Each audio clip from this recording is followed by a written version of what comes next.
Good evening. മാറ്റിനി ട്യൂബിനാലേക്ക് എല്ലാവർക്കും സ്വാഗതം. അതുപോലെ ഇന്ന് ശനിയാഴ്ചയാണ്, പരീക്ഷ തുടങ്ങി. അപ്പൊ അതുമായി ബന്ധപ്പെട്ട് എങ്ങനെ പരീക്ഷ കൂടുതൽ എളുപ്പത്തിലാക്കാം, ഈസി എക്സാം എന്ന് പറയുന്ന വിഷയത്തിന്റെ തുടർച്ചയായിട്ടുള്ള ക്ലാസ്സാണ്. പിന്നെ ക്ലാസ് എടുക്കുന്നത് തമിഴ്നാട് അൻസാരി സാറാണ്. അൻസാരി സാറ് സ്കൂൾ പ്രിൻസിപ്പളായിരുന്നു. പല കേരളത്തിലും വിദേശത്തുള്ള പല സ്കൂളുകളിലും പ്രിൻസിപ്പളായി ജോലി ചെയ്തിരുന്നു. സാറിന്റെ അനുഭവത്തിൽ നിന്ന് പരീക്ഷ എങ്ങനെയാണ് കുട്ടികൾ മാനേജ് ചെയ്യേണ്ടത്, ഒരുപക്ഷെ അതിനേക്കാളധികം മാതാപിതാക്കൾ എങ്ങനെയാണ് പരീക്ഷയുടെ സമയത്തെ അഭിമുഖീകരിക്കേണ്ടത്, ഇങ്ങനെയുള്ള വിഷയങ്ങളെ കുറിച്ച് കൃത്യമായി നമുക്ക് വേണ്ടി ക്ലാസ് എടുക്കും. എല്ലാവരെയും പ്രോഗ്രാമിലേക്ക് ക്ഷണിക്കുന്നു. അതോടൊപ്പം അൻസാരി സാറിനെയും. Ansari sir, your welcome. Thank you Sabu sir. ഇപ്പം പിന്നെ ഗോപകുമാർ സാറ്, പിന്നെ ബാക്കി ഇതിൽ ഈ ക്ലാസ് കേൾക്കാൻ വേണ്ടി വന്നിട്ടുള്ള എൻ്റെ എല്ലാ സുഹൃത്തുക്കൾക്കും ഒരു നല്ല നമസ്കാരം.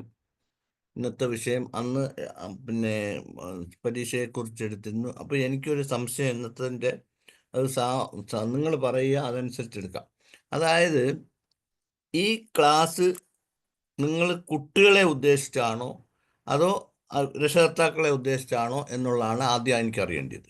കാരണം കുട്ടികളെ ഉദ്ദേശിച്ചാണെങ്കിൽ കുട്ടികൾ എന്തൊക്കെ കാര്യങ്ങളാണ് പഠിത്തമായിട്ട് ചെയ്യേണ്ടത്, രക്ഷകർത്താക്കളെ ഉദ്ദേശിച്ചാണെങ്കിൽ ആ കുട്ടികൾക്ക് പഠിക്കാനുണ്ടാക്കുന്ന സാഹചര്യം ഉണ്ടാക്കുന്നതിന് വേണ്ടി എന്തൊക്കെ കാര്യങ്ങളാണ് ശ്രദ്ധിക്കേണ്ടത്. ഈ രണ്ട് കാര്യങ്ങൾ അപ്പം ഇത് രണ്ടും കൂടെ ഒന്നിച്ചെന്ന് പറഞ്ഞാൽ കുട്ടികൾക്കും ഇതിനുള്ളത് ഒരേ കാര്യമല്ല പറയാനുള്ളത്, വ്യത്യസ്തമായിട്ടുള്ള കാര്യങ്ങളാണ്. അപ്പോൾ അത് ഏതാണെന്നാണ് എനിക്ക് അറിയേണ്ടത്, ഏതിന് ഇമ്പോർട്ടൻസ് കൊടുത്തെടുക്കണമെന്ന് ഞാൻ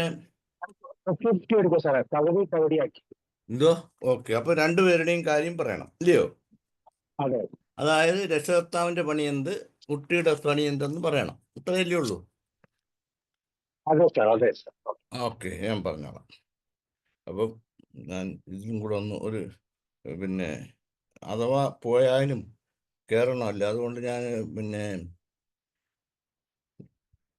എൻ്റെ മൊബൈലിലും കൂടെ ഒന്ന് കയറിക്കോളാം. Okay, yes.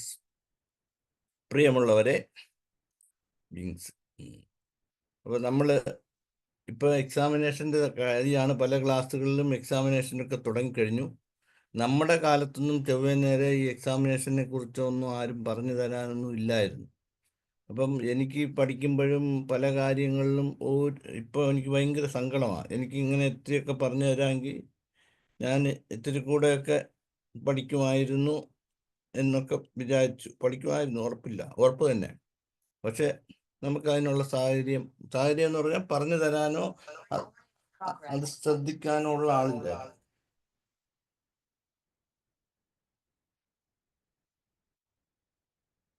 അപ്പൊ അതുകൊണ്ട്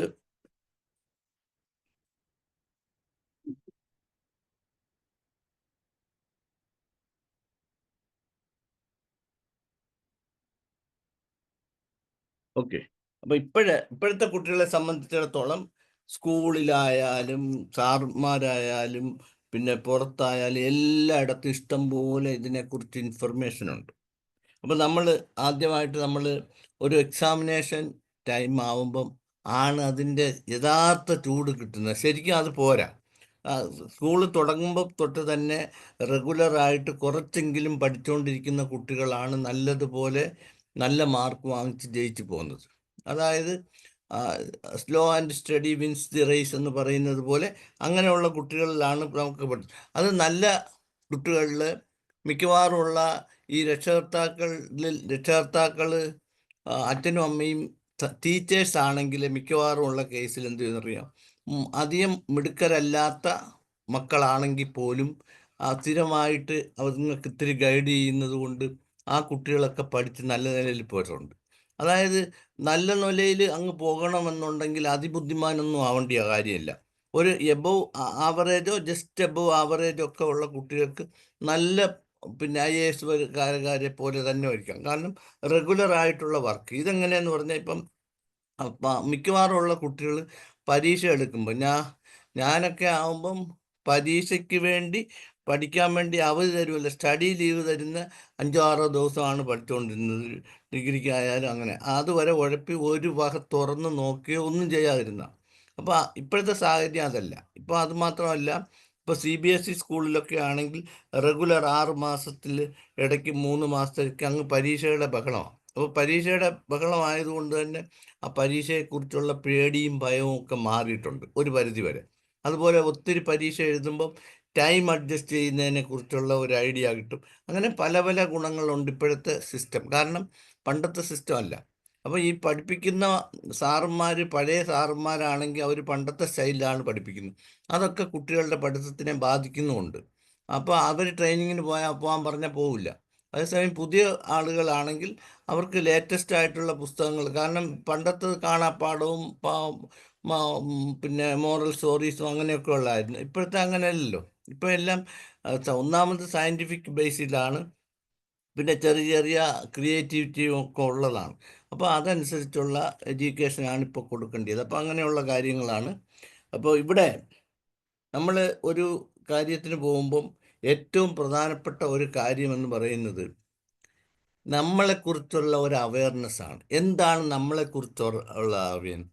അതായത് നമ്മുടെ ഉറക്ക സമയം, ഒന്നാമത്തെ കാര്യം. നമ്മളുടെയും കുട്ടികളുടെ ആയാലും നമ്മുടെ ആയാലും ഉറക്ക സമയം അറിയാമോ? എങ്ങനെയാണ് നിങ്ങളുടെ ഉറക്ക സമയത്തിനെ കുറിച്ച് നിങ്ങൾ ആലോചിച്ചിട്ടുണ്ടോ? യു ക്യാൻ കമൻറ്റ്, പറയാം, അഭിപ്രായം പറയാം. ഇപ്പൊ ലേറ്റ് നൈറ്റ് ആണ്. ഏ ഇപ്പൊ ലേറ്റ് നൈറ്റ് ആയിട്ടാണ് ഉറക്കമൊക്കെ. ഇപ്പൊ ലേറ്റ് നൈറ്റ് എന്ന് പറഞ്ഞാൽ താമസിച്ച ഉറങ്ങുന്നത് ആന്നു എല്ലാവരും അങ്ങനെ ആന്നു. മിക്കവാറും, ചുരുക്കം ആളുകളല്ല. മിക്കവാറും. അതായത് നമുക്ക് 2 വിധത്തിലുള്ള ആളുകളുണ്ട്. അതാണ് ആദ്യം മനസ്സിലാക്കുന്നത്. ചില ആളുകൾക്ക് ഒരു രാത്രി എത്ര മണി വരെ വേണമെങ്കിലും ഇരിക്കാം. ചില ആളുകൾ രാവിലെ പക്ഷേ രാവിലെ എണീക്കാൻ പറ്റത്തില്ല. രാവിലെ ഇത്തിരി 6 മണിയൊക്കെ ആകുമ്പോഴേ എണീക്കും. ചില ആളുകളാണെങ്കിൽ രാത്രി ഒരു എനിക്കാണെങ്കിൽ 10 മണിയാകുമ്പോൾ കിടക്കണം. ശീലവും കൊണ്ടാവാം, അല്ലാതെയും ആവാം. ഒരു 10 മണിയാകുമ്പോൾ ആകുമ്പോഴത്തേക്ക് എനിക്ക് കിടന്നേ പറ്റൂ. പിന്നെ എങ്ങനെയെങ്കിലും 10 10:30 വരെയൊക്കെ ഇരുന്ന് പോയാലും പ്രശ്നമാണ്. അപ്പോൾ അങ്ങനെയുള്ള ആളുകൾ. പക്ഷെ ഞാൻ രാവിലെ 3:30 മണി 4 മണിയാകുമ്പോൾ എണീക്കും, ഉണരും. പിന്നെ എനിക്ക് കിടന്നിട്ട് കാര്യമില്ല, അതുകൊണ്ട് വല്ലതൊക്കെ ചൊല്ലിക്കൊണ്ടിരിക്കും. അപ്പോൾ ഇവിടെ എന്തുവാന്ന് പറഞ്ഞാൽ, അപ്പോൾ 2 കാറ്റഗറീസ് ഓഫ് പീപ്പിൾ ഉണ്ട്. അപ്പം നമുക്ക് നമ്മളുടെ കാറ്റഗറി ഏതാണ്, നമ്മുടെ മക്കളുടെ കാറ്റഗറി ഏതാണ് എന്ന് അറിയേണ്ടത് പഠിത്തത്തിനെ സംബന്ധിച്ചിടത്തോളം ഏറ്റവും ബേസിക് ഉള്ളതാണ്. അപ്പോൾ രാത്രി ഒത്തിരി നേരം ഇരിക്കുന്നതിനെ ഓൾ കാറ്റഗറി എന്നാണ് പറയുന്നത്. OWL, all. മൂങ്ങ കാരണം രാത്രിയാണല്ലോ അത് ഇറങ്ങി നടക്കുന്നത്.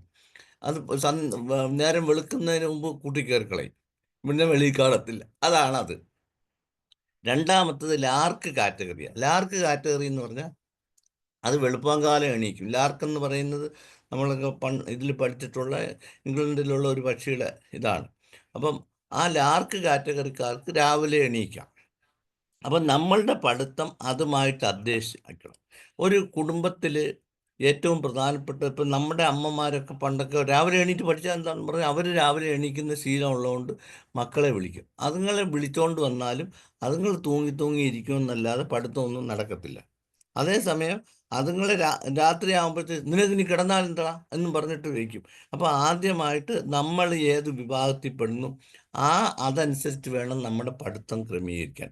ദാറ്റ് ഈസ് ദി പ്രൈം പിന്നെ ബേസിക് ആയിട്ടുള്ള ഒരു കാര്യമാണ്.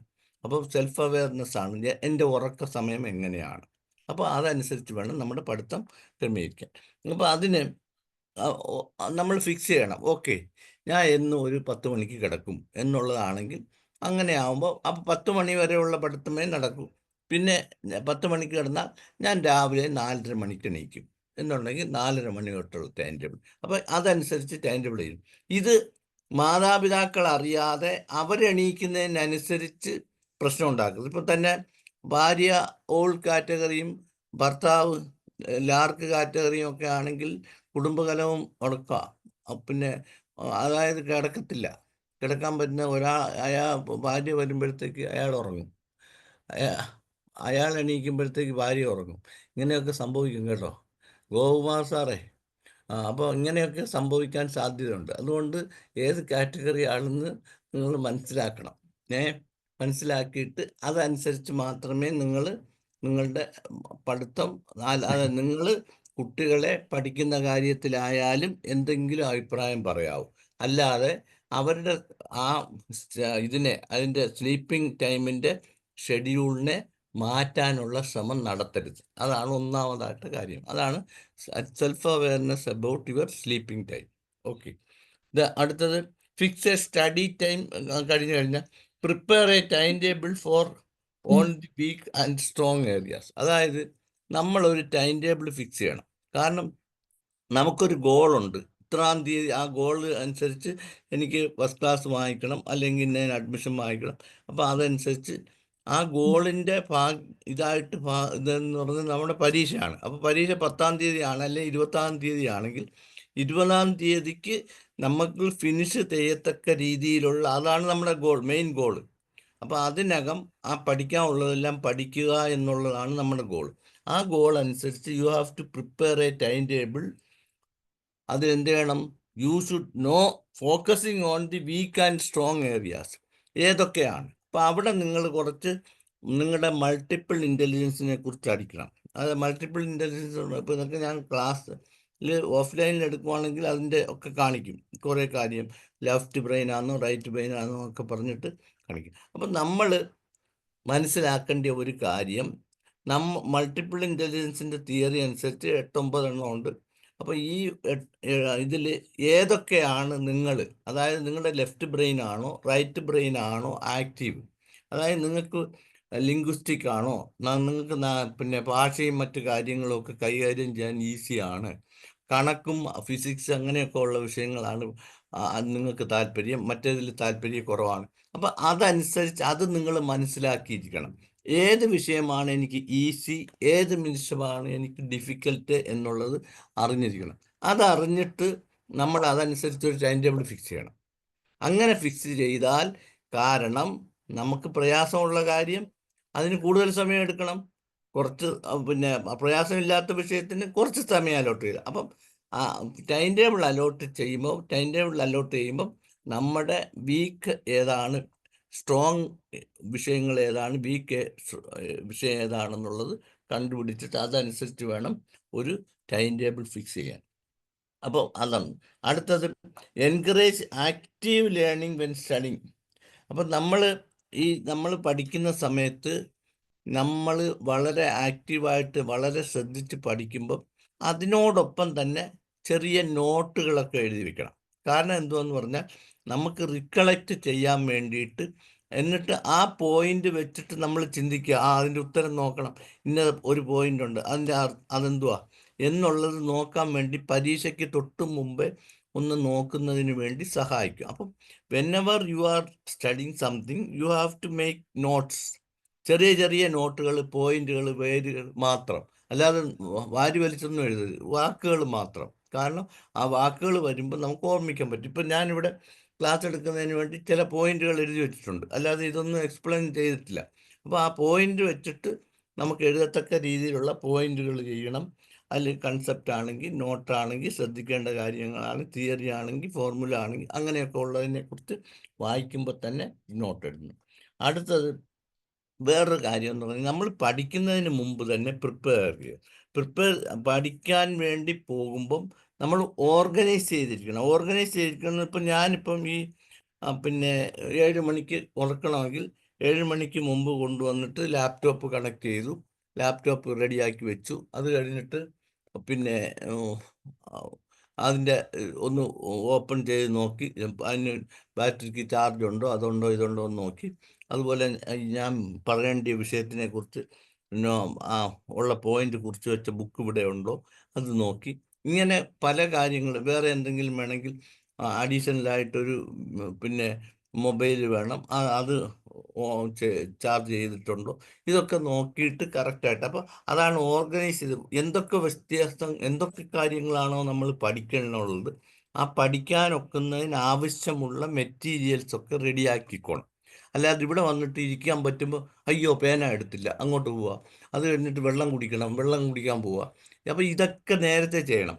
അതായത് നമ്മൾ പഠിക്കാനിരിക്കുമ്പോൾ അതനുസരിച്ച് 8 മണി തൊട്ട് പഠിക്കാനിരിക്കുകയാണെങ്കിൽ 8 മണിക്ക് മുമ്പ് തന്നെ ഇതൊക്കെ തയ്യാറാക്കിയിട്ട് അതിൻ്റെ ഇടയ്ക്ക് വെള്ളം കുടിക്കാനും ബാത്റൂമിൽ പോകാനും ഇതിനൊന്നും മെനക്കെടാൻ പോകാൻ പാടില്ല. കാരണം നമ്മുടെ ടൈം വേസ്റ്റ് ആവും, കോൺസെൻട്രേഷൻ പോവും.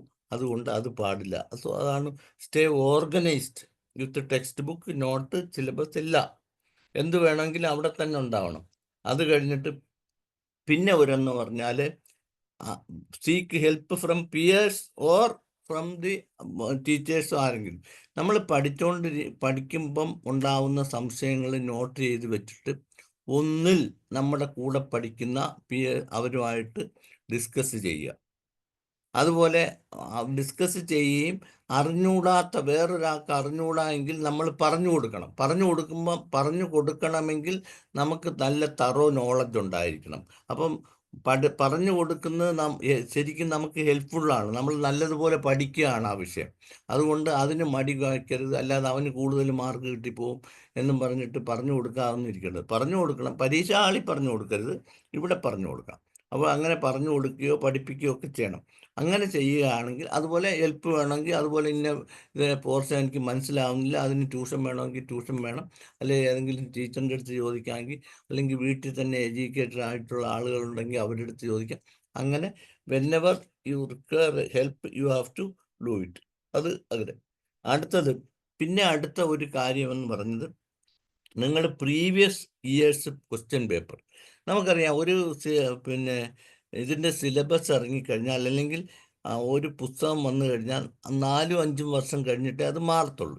അപ്പം ഇതിൽ നിന്നുള്ള ക്വസ്റ്റ്യൻസ് പഴയ വർഷങ്ങളിൽ, കഴിഞ്ഞ വർഷങ്ങളിൽ സെപ്റ്റംബറിലോ, അല്ലെങ്കിൽ 2 പ്രാവശ്യമാണ് നടത്തുന്നതെങ്കിൽ സെപ്റ്റംബറിലും മാർച്ചിലുമുള്ള ക്വസ്റ്റ്യൻ പേപ്പറുകളൊക്കെ കളക്ട് ചെയ്ത് വെച്ചേക്കണം. അതിപ്പോൾ യൂണിവേഴ്സിറ്റിയിലൊക്കെ പോയി ചോദിച്ചാൽ വിലയ്ക്ക് കിട്ടും. അവിടെ വെച്ചിട്ടുണ്ട് റെഡിയാക്കി. അപ്പോൾ അത് വെച്ചിട്ട് അപ്പോൾ ഏകദേശ രൂപം കിട്ടും. ഏകദേശ രൂപം കിട്ടുമെന്ന് പറഞ്ഞാൽ ഒരു പാഠത്തിൽ ചോദിക്കാവുന്ന 2-3 ചോദ്യങ്ങളെ ഉണ്ടാവും, അല്ലെങ്കിൽ ഒരു ചാപ്റ്ററിൽ. അത് തിരിച്ചും മറിച്ചും ചോദിക്കുമെന്നല്ലാതെ അതിൻ്റെ വെളിയിലല്ല ചോദിക്കുന്നത്. അപ്പം നമ്മൾ ആ പ്രീവിയസ് ആൻസേഴ്സ് ക്വസ്റ്റ്യൻ വെച്ചിട്ട് നമുക്ക് തന്നെ പ്രിഡിക്റ്റ് ചെയ്യാൻ പറ്റും, കഴിഞ്ഞ വർഷം ചോദിച്ച ഇതാ, അപ്പോൾ ഈ വർഷം ഇതായിരിക്കാം ചോദിക്കാൻ സാധ്യതയുള്ളത്.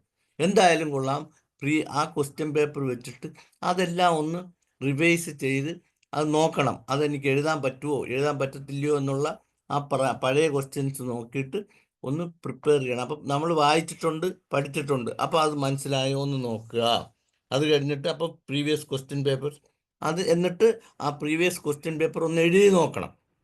ടൈം ബൗണ്ടായിട്ട് എഴുതി നോക്കിയാൽ നല്ലത്. ഇപ്പോൾ 2 മണിക്കൂറിൻ്റെ ക്വസ്റ്റ്യൻ പേപ്പർ ആണെങ്കിൽ നിങ്ങൾ ഡോർ അടച്ചിട്ടിട്ട് 2 മണിക്കൂർ കൃത്യമായിട്ട് നോക്കിയിട്ട് എഴുതി നോക്കുക, എല്ലാ ഉത്തരങ്ങളും ആ പഴയ ക്വസ്റ്റ്യൻ പേപ്പർ വെറുതെ. അപ്പം നമുക്ക് ടൈം ബൗണ്ടായിട്ട് എഴുതി തീർക്കാൻ പറ്റുന്നുണ്ടോ, അതോ ബിഫോർ ടൈം നമ്മൾ എഴുതി കളയുന്നു എന്നുള്ളതൊക്കെ നമുക്ക് മനസ്സിലാക്കാൻ പറ്റും. അടുത്തത്, പിന്നെ ഇടയ്ക്കിടയ്ക്ക് നമ്മൾ എന്ത് ചെയ്യണം, ബ്രേക്ക് എടുക്കണം. കാരണം കണ്ടിന്യൂസ് ആയിട്ട് നമുക്ക് ഒരു കാര്യം ചെയ്യാനൊക്കത്തില്ല, മുഷിഞ്ഞു പോകും.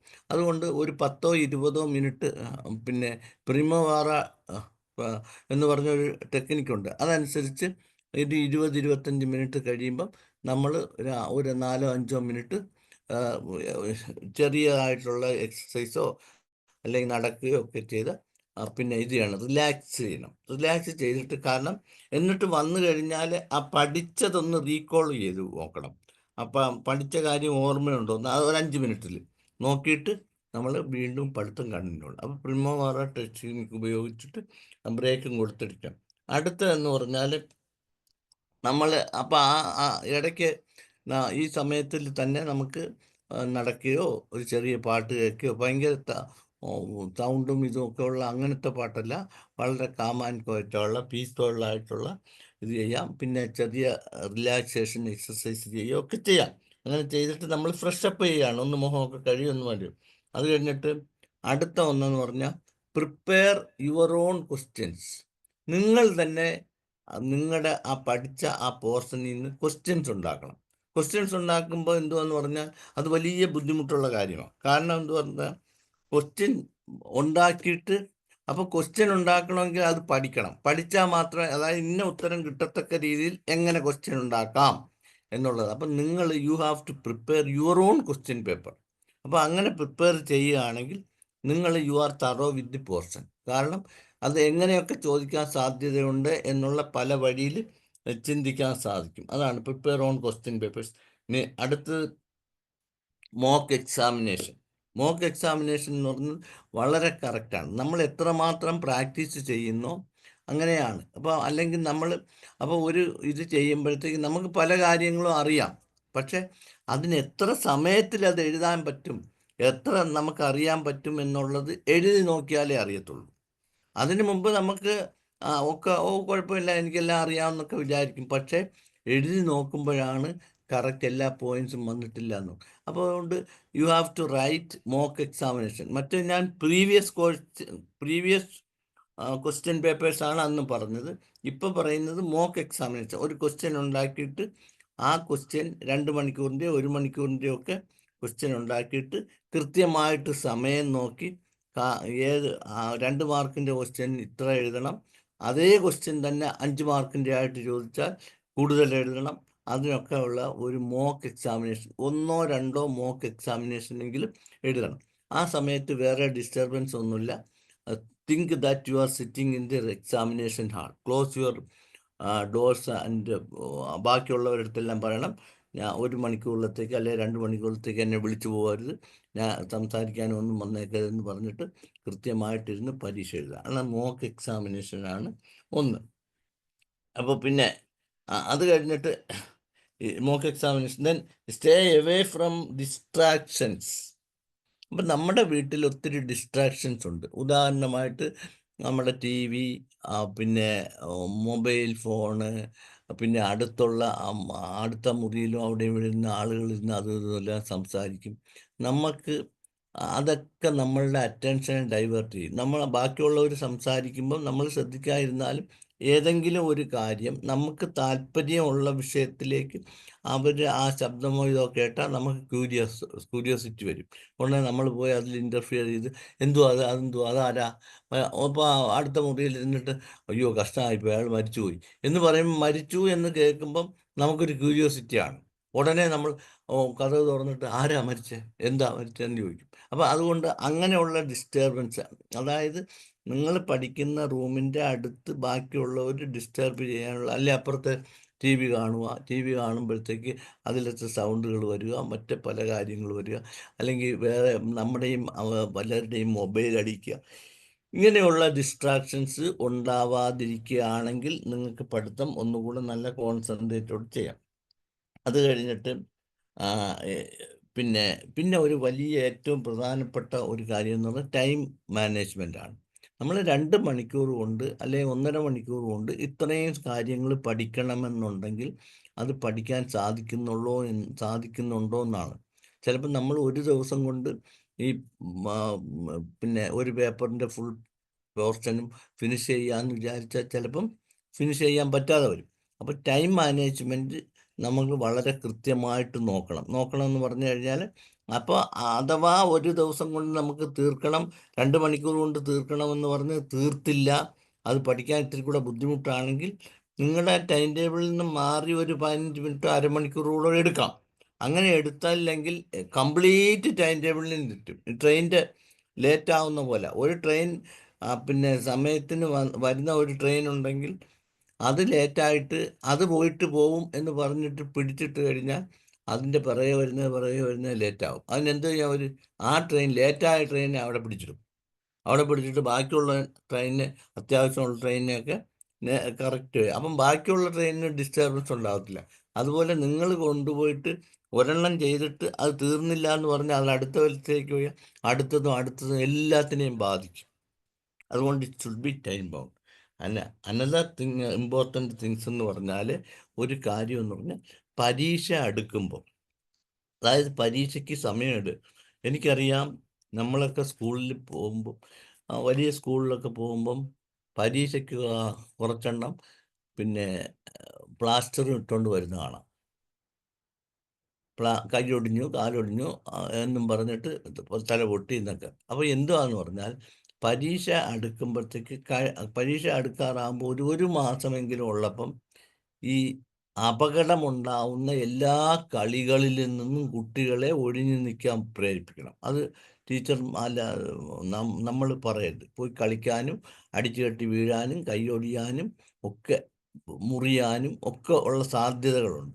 അല്ലാതെ അപകടം ഇല്ലാത്ത ഇപ്പോൾ പിന്നെ ചെസ്സ് കളിക്കുകയും ഇൻഡോർ ഗെയിംസ് ചിലത് വലിയ അപകടമില്ലാത്തതൊക്കെ കളിച്ച സാരമില്ല. നമുക്കറിയാം പല കുട്ടികളും പരീക്ഷയ്ക്ക് ആൾ ടിക്കറ്റും വാങ്ങിക്കൊണ്ട് പോയിട്ട് പിറ്റേ ദിവസം വരുമ്പോൾ സാറേ എന്നും പറഞ്ഞ് വരാം.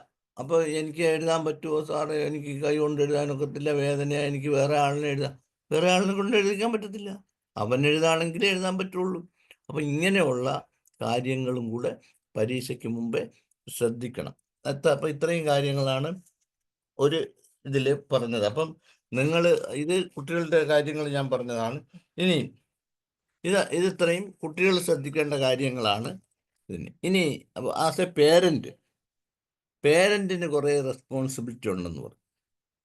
കാരണം ഇതിന് മോണിറ്റർ ചെയ്യുന്നത് പേരൻ്റാണ്. ചുമ്മാ അവരുടെ അടുത്ത് പഠിയിടാ എന്ന് പറയാൻ നടക്കരുത്, ദയവ് ചെയ്ത്. അപ്പോൾ ഒരിക്കൽ എൻ്റെ മോള് പറഞ്ഞു, ഈ ഒരു ദിവസം ഇങ്ങനെ ഒത്തിരി സന്തോഷമായിട്ടൊക്കെ എന്നെ പറ്റി, ഈ വീട്ടിൽ ഏറ്റവും കൂടുതൽ ഉപയോഗിക്കുന്ന വാക്ക് എന്താണെന്ന് അറിയാമോ? അപ്പോൾ ഞാൻ ആലോചിച്ചുകൊണ്ടിരുന്നു. അപ്പോൾ ഞാൻ പറഞ്ഞു, എനിക്ക് അറിഞ്ഞൂടാ, ആ കാപ്പിയോ ചായയോ എല്ലാം തരുന്നതോ എല്ലാം ഒന്നുമല്ല, പടി പടി പടി എന്നാണ്. അപ്പം സത്യമാണ്, പിള്ളേർ പഠിക്കുന്നത്. കാരണം ആ പിള്ളേരിങ്ങനെ പഠിക്കാൻ ചുമ്മാ തെക്കും വടക്കും നടക്കും. നമുക്ക് തോന്നും പരീക്ഷ അടുത്ത്, എടാ നിനക്ക് പഠിച്ചൂടെ. പക്ഷേ ഈ ടൈം ടേബിൾ എഴുതിച്ചിട്ട് ആ ടൈം ടേബിൾ ഒട്ടിച്ചവിടെ വെച്ചാൽ ആ സമയത്തല്ലാതെ നിങ്ങൾ പഠിക്കാനേ പറയരുത്. ദാറ്റ് ഈസ് പേരൻസിൻ്റെ റെസ്പോൺസിബിലിറ്റിയാണ്. അതായത് commitment is one of the most important. നമ്മൾ ഇപ്പോൾ ഇവിടെ 7 മണിക്ക് നിങ്ങൾ വരാമെന്ന് പറഞ്ഞാൽ നിങ്ങളെല്ലാം വരും.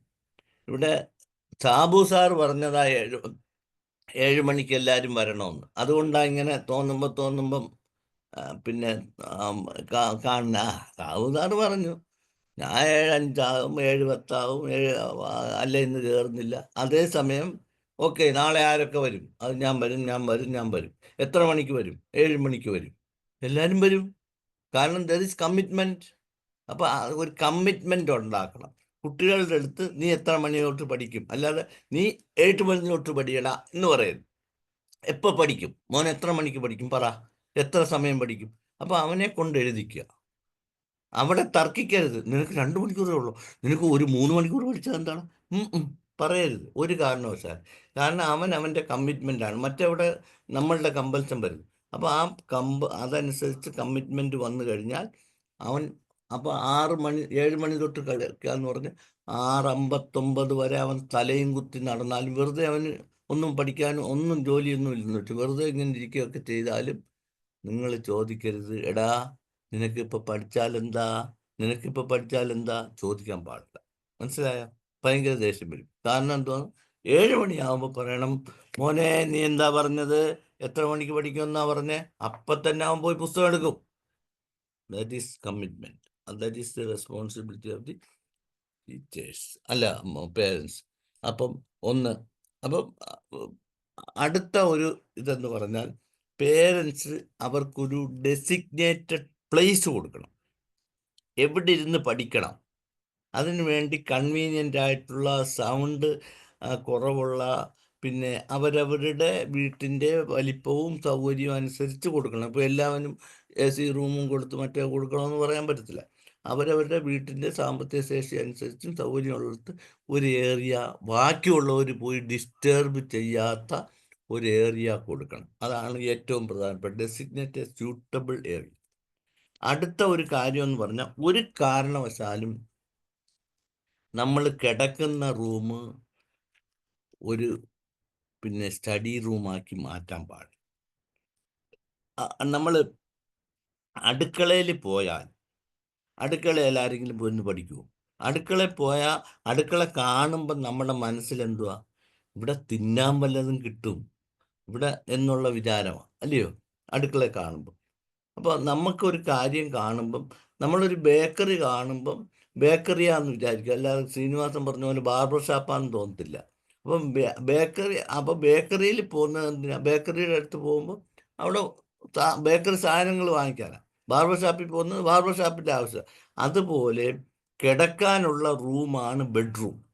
അവിടെ പോകുമ്പം നമ്മൾ അപ്പോഴേ ഓർമ്മ വരുന്നത് എന്തോ കിടക്കുന്ന കാര്യത്തിനെ കുറിച്ചാണ്. അപ്പോൾ കിടക്കുന്നതെന്ന് പറഞ്ഞാൽ അപ്പോൾ ആദ്യം എല്ലാ പിള്ളേരും ഉണ്ട്. ആദ്യം കട്ടിലയിൽ ഇരുന്ന് പഠിക്കും, പിന്നെ ഇത്തിരി ഇങ്ങനെ നെളിഞ്ഞിരിക്കും, പിന്നെ ഇത്തിരി കൂടെ ചാരിയിരിക്കും, പിന്നെ ഇത്തിരി കഴിയും, പിന്നെ നെഞ്ചത്ത് പുസ്തകം ഇട്ടിട്ട് ഉറങ്ങും. അതുകൊണ്ട് അപ്പം അതാണ് സംഭവിക്കുന്നത്. അപ്പം ബെഡ് കാണുമ്പം ബെഡ്റൂമിനാന്ന് തോന്നും നമുക്ക്. അതുകൊണ്ടാണ് പറയുന്നത് കറക്റ്റായിട്ടുള്ള ഡെസിഗ്നേറ്റഡ് പ്ലേസ് വേണം. അപ്പോൾ അവിടെ പോകുമ്പോൾ നമ്മൾ ഓട്ടോമാറ്റിക്കലായിട്ട് നമ്മൾ പിന്നെ ഇപ്പോൾ ഉദാഹരണമായിട്ട് പള്ളിയിൽ പോവാം, അല്ലെ അമ്പലത്തിൽ പോവാം. നമ്മൾ അവിടെ പോകുമ്പം ഓട്ടോമാറ്റിക്കായിട്ടിവിടെ പ്രാർത്ഥിക്കാൻ വന്നതാണെന്ന് പറയാം. ചിലരൊന്നും അമ്പലത്തിലും പള്ളിയിലൊന്നും പ്രാർത്ഥിക്കാനല്ല പോകുന്നതും അതെനിക്കറിയാം. അവിടുത്തെ ദേവിമാരെയോ ദേവന്മാരെയോ ഒക്കെ കാണാനോ ചിരിക്കാനോ ഒക്കെ ആയിരിക്കും. ഞാൻ ക്രിസ്ത്യാനികളുടെ പള്ളിയിലൊക്കെ പോയിട്ടുണ്ട്. ഞാൻ പ്രാർത്ഥിക്കാനാണ് പോയത്, അല്ല. അപ്പോൾ അതുപോലെ അല്ലാതെ പള്ളിയിൽ പോകുന്നത് പ്രാർത്ഥിക്കാനാണ്. അവിടെ വരുമ്പോൾ ഒരു പവിത്രം നിങ്ങളുടെ പ്രായത്തിലല്ല, പ്രായമുള്ളവർക്കെങ്കിലും അവിടെ പോകുമ്പോൾ ദൈവമേ ഇത് പ്രാർത്ഥിക്കണം, എൻ്റെ കാര്യങ്ങളെല്ലാം കേൾക്കണേ എന്ന് പറയാനുള്ള അവസരമുണ്ട്. അപ്പോൾ അതാണ് നമ്മൾ. അപ്പോൾ ഒരു ലൊക്കേഷൻ, നമ്മളൊരു ഗ്രൗണ്ട് കണ്ടാൽ എന്തോ വിചാരിക്കും, ഇവിടെ കളിക്കാനുള്ള സ്ഥലമാണ്, അല്ലാതെ അവൻ്റെ നടുക്ക് പോയിരുന്ന് പഠിക്കാനുള്ള സ്ഥലമൊന്നും വിചാരിക്കത്തില്ല. അപ്പോൾ അതുകൊണ്ട് ഡെസിഗ്നേറ്റഡ് ഏരിയ ഈസ് ഇമ്പോർട്ടൻറ്റ്. അടുത്തത് മിനിമൈസ് ഡിസ്ട്രാക്ഷൻസ്. അപ്പോൾ ഡിസ്ട്രാക്ഷനൊക്കെ കുറഞ്ഞ ഒരു സ്ഥലമായിരിക്കണം. അടുത്തത് പ്രൊവൈഡ് നെസറി റിസോഴ്സ്. പിള്ളേർ എനിക്ക് പിന്നെ ബുക്ക് വാങ്ങിച്ചു തരണം, അല്ലെങ്കിൽ എനിക്ക് ഒരു ഗൈഡ് വാങ്ങിച്ചു തരണം, പുസ്തകം വാങ്ങിച്ചു തരണം, നോട്ട് വാങ്ങിച്ചു തരണം എന്നൊക്കെ പറഞ്ഞാൽ റീസണബിൾ ആണെങ്കിൽ നിങ്ങൾക്ക് ബോധ്യപ്പെടുത്താൻ അത് ആവശ്യമാണ്, അത് പഠിക്കേണ്ട അത്യാവശ്യത്തിനുള്ളതാണ്, കുറച്ചുകൂടെ സൗകര്യമായിട്ട് പഠിക്കാമെന്നുള്ളതിന് ബോധ്യപ്പെട്ടാൽ അതെല്ലാം പ്രൊവൈഡ് ചെയ്യാൻ നിങ്ങൾ ബാധ്യസ്ഥരാണ്. അല്ല നീ എന്തിനാണ് വാങ്ങിക്കുന്നത്, അതില്ലാതെ പുസ്തകം വെച്ച് പഠിച്ചാൽ മതി എന്നൊന്നും പറയരുത്. കാരണം അതോടുകൂടി മടുത്തു പോകും ചിലപ്പോൾ. അതുകൊണ്ട് പിന്നെ അത് സാമ്പത്തികമായിട്ടൊക്കെ ബന്ധമുള്ള കാര്യങ്ങളാണ്. എന്തായാലും കൊള്ളാം, അവർ നിങ്ങളെ ബോധ്യപ്പെടുത്തുമ്പോൾ നിങ്ങൾക്ക് തോന്നിയാൽ നിങ്ങളത് വാങ്ങിച്ചു കൊടുക്കുക. അതാണ് provide നെസറി resources, stationeries, books, etcetera. Okay. Encourage effective study habits. അപ്പോൾ അതിൽ നമുക്ക് ചുമ്മാ ഇരുന്ന് സംസാരിക്കുമ്പം നമുക്ക് സ്റ്റഡി ഹാബിറ്റ്സ് പലതും പറയാം. ഞാൻ ഇങ്ങനെ പഠിക്കുന്നവരുണ്ട്, കാണാതെ പഠിക്കുന്നവരുണ്ട്, എഴുതി പഠിക്കുന്നവരുണ്ട്, ചെയ്ത് പഠിക്കുന്നവർ. അപ്പോൾ ചില വിഷയങ്ങളൊക്കെ ആകുമ്പം ഇപ്പം ഞാൻ കെമിസ്ട്രി ആണ്, ഞാൻ ഫിസിക്സ് ആണെങ്കിൽ ഞാൻ BSc പഠിച്ചപ്പോൾ എഴുതിയാടാ പഠിച്ചത്, അപ്പോൾ എനിക്ക് മനസ്സിലാവും. ഇങ്ങനെയൊക്കെ ഉള്ള കാര്യങ്ങൾ അവരുമായിട്ട് ഡിസ്കസ് ചെയ്യുകയും സജസ്റ്റ് ചെയ്തിട്ട് നല്ല സ്റ്റഡി സ്കിൽസ്, നല്ല ഇത് നമുക്ക് പറഞ്ഞു കൊടുക്കാം. അപ്പോൾ എന്തുവാന്ന് പറഞ്ഞാൽ ആ സ്റ്റഡി ഹാബിറ്റ്സ് അവർക്ക് പറ്റുമെങ്കിൽ അവർ കോപ്പി ചെയ്യും. അല്ലാതെ നിങ്ങൾ കയറി ഇങ്ങനെ പഠിയടാ അങ്ങനെ പഠിയടാ എന്നൊന്നും പറയേണ്ട കാര്യമില്ല. കാരണം അവർക്കറിയാം, നിങ്ങളെക്കാട്ടിലും അവർക്കറിയാം. ഇപ്പോഴത്തെ പിള്ളേർക്ക് നിങ്ങളുടെ സർവ്വകള്ളത്തരവും നിങ്ങളുടെ 4 ഇരട്ടിയായിട്ട് അവർക്കറിയാം. ഒരു മൊബൈലിൽ ഫോണടിച്ചാൽ ആ ഫോണിൻ്റെ ശബ്ദം കേൾക്കുമ്പോൾ അറിയാം ഇന്ന സമയം വിളിക്കുന്നത്, റോഹിച്ചനെ വിളിക്കുന്നത് ഇന്ന ആളാണ് എന്ന് നിങ്ങളുടെ കൊച്ചുമക്കൾക്ക് വരെ അറിയാം. മനസ്സിലായോ? അതുകൊണ്ട് അങ്ങനെയുള്ള വേലയിറക്കൊന്നും വേണ്ട. അതുകൊണ്ട് നിങ്ങൾ ഇതിനൊന്നും പോവുകയും ചെയ്യും. Then next one, don't dictate childs. പിന്നെ അതുകൊണ്ട് കുട്ടിയുടെ സ്റ്റഡി ടൈം ഒന്നും നിങ്ങൾ ഡിക്റ്റേറ്റ് ചെയ്യേണ്ട. അതാണ് ഇനി manage exam related stress and anxiety. അവരെ എടാ നീ എത്രയല്ല പഠിക്കുന്നത്, 10ലാ, ഓർമ്മയുണ്ടോ? ഇങ്ങനെ അവനെ പിടിച്ച് വെപ്രാളം പിടിക്കാനും ആങ്സൈറ്റി ഡെവലപ്പ് ചെയ്യാനും ഒന്നും ചെയ്യരുത്. ആടെ പരീക്ഷ ഞാനും എഴുതിയതാ, നീയും എഴുതിയ, എത്രയോ പേര് ലക്ഷക്കണക്കിന് ആളുകൾ എഴുതുന്നു. പഠിച്ചവർക്ക് ഒരു പ്രശ്നവുമില്ല. ഇത് കാര്യമായിട്ട് പഠിച്ചു വെച്ച് പോയാൽ നിനക്ക് നല്ല ധൈര്യമായിട്ട് എഴുതാം എന്നുള്ള രീതിയിൽ വളരെ സിമ്പിളായിട്ട് വേണം ബോധ്യപ്പെടുത്തി കൊടുക്കാൻ. അല്ലാതെ എടാ പരീക്ഷയാ, പബ്ലിക് പരീക്ഷയാ, അയ്യോ എടാ നീ എല്ലാം പഠിച്ചോടാ, അത് പഠിച്ചോ ഇത് പഠിച്ചോ എന്ന് പറഞ്ഞ് അവനെ ഇട്ട് അല്ലെങ്കിൽ അവളെ ഇട്ട് ബുദ്ധിമുട്ടിക്കാൻ പാടില്ല. That is it. അപ്പം manage exam related stress and anxiety. Don't talk about the important. അതുപോലെ നിനക്ക് അത് കിട്ടിയില്ലെങ്കിലേ, മാർക്ക് കിട്ടിയില്ലെങ്കിൽ നിനക്ക് അവിടെ അഡ്മിഷൻ കിട്ടത്തില്ല, മറ്റേതിന് പോകാനൊക്കത്തില്ല, മറിച്ചതിന് പോകാൻ. Don't speak all these things. അതൊക്കെ അവർക്കറിയാം. മനസ്സിലായോ? ഇതൊക്കെ ചുമ്മാ അവരെ സ്ട്രെസ് പിടിപ്പിക്കാനാണ് ഉള്ള പണി. Stay calm and positive. Then encourage relaxation. അപ്പം റിലാക്സേഷൻ ആയിട്ട് കുറച്ച് നേരം അവന്മാർ പഠിക്കും, തുടർച്ചയായിട്ട് പഠിക്കുകയാണെങ്കിൽ കുറച്ച് നേരം പഠിക്കും, അല്ല നീ ഇത്തിരി റെസ്റ്റൊക്കെ എടുത്തോളാം, അവിടെ നടക്കുകയൊക്കെ എന്ന് പറഞ്ഞു. അവൻ വേണ്ടാന്ന് പറഞ്ഞെങ്കിൽ ഓക്കെ, അല്ലെങ്കിൽ അതിനൊക്കെ എൻകറേജ് ചെയ്യണം. അല്ലാതെ ഞാൻ പഠിക്കുന്നില്ല എന്ന് വിചാരിക്കുക, എൻ്റെ മാർക്ക് കുറഞ്ഞു പോകുന്നു, അവർക്ക് വിഷമം തോന്നുന്നു പറഞ്ഞു. പിന്നെ അടുത്ത ഒരു കാര്യം എന്ന് പറയാൻ, ഒരു 7 മണിക്കൂറെങ്കിലും നിർബന്ധമായിട്ട് അവരെ ഉറങ്ങാൻ അനുവദിക്കണം. ഉറങ്ങാതിരുന്നുകൊണ്ട് രാവുപകലില്ലാതെ പഠിക്കാൻ വിടരുത് ഒരു കാരണവശാൽ. അത് ആരോഗ്യത്തിനെ ബാധിക്കും, പഠിക്കുന്ന ഓർമ്മപ്പശ ഉണ്ടാവും, എല്ലാ പ്രശ്നങ്ങളും ഉണ്ടാവും. അതുകൊണ്ട് നിങ്ങൾ യാതൊരു കാരണവശാലും അതിന് തുനിയരുത്. നിങ്ങൾ ഒരു 7 മണിക്കൂറെങ്കിലും ആ കുട്ടികൾക്ക് ഉറങ്ങാനുള്ള സൗകര്യവും ഇതുമൊക്കെ ചെയ്തു കൊടുക്കണം. Make casual talk only. അപ്പം എന്തുവെന്ന് പറഞ്ഞാൽ, ഈ പരീക്ഷാ സമയത്ത് സീരിയസ് ആയിട്ടുള്ള നമ്മുടെ ഇഷ്യൂസും അതും ഇതൊന്നും സംസാരിക്കരുത്. കാഷ്വലായിട്ട് വല്ല കാര്യം. അല്ലാതെ എടാ ഈ മാസം ഈ മാസം കൂടെ അവിടെ നമ്മുടെ ലോൺ എടുത്തില്ലെങ്കിൽ ചിലപ്പോൾ നമ്മുടെ വീടൊക്കെ ജപ്തി ചെയ്യും, ഇങ്ങനെയൊക്കെ ഉള്ള സീരിയസ് ആയിട്ടുള്ളത്. അല്ലെങ്കിൽ അയ്യോ കാറിടിച്ച് പോയടാ, ഇനി പിന്നെ അതിനെത്ര കാശുണ്ടാക്കും, മറ്റത് ഈ ഇൻഷുറൻസിൻ്റെ കാശ്, അതൊന്നും അപ്പോൾ പോയി സംസാരിക്കരുത്. പരീക്ഷയുടെ സമയമാകുമ്പം ഇങ്ങനെയുള്ള കാര്യങ്ങളൊന്നും, only simple things, silly things should be talked. Okay, encourage. And അടുത്തത്, അവൻ നല്ല പോലെ അപ്പോൾ അങ്ങനെ കാശ് വലിയ സീരിയസ് ആയിട്ടുള്ളതും അവന് ബുദ്ധിമുട്ടുണ്ടാക്കുന്നത്, അവന് ചിന്തിക്കത്തക്ക രീതിയിലും പ്രശ്നമുള്ളതിലും, അല്ലെ നമുക്ക് വലിയ അസുഖങ്ങളൊക്കെ ഉണ്ടെങ്കിൽ ആ അസുഖത്തിനെ കുറിച്ചൊക്കെ സീരിയസ് ആയിട്ട് സംസാരിക്കുമെന്ന് പറയണം. ആശുപത്രിയിൽ പോയിട്ട് വന്നു, കുഴപ്പമില്ല, അയാൾ പറഞ്ഞ് ഇത്തിരി 2-3 ദിവസം കഴിയും മാറും, ഇങ്ങനെ രീതിയിൽ വേണം.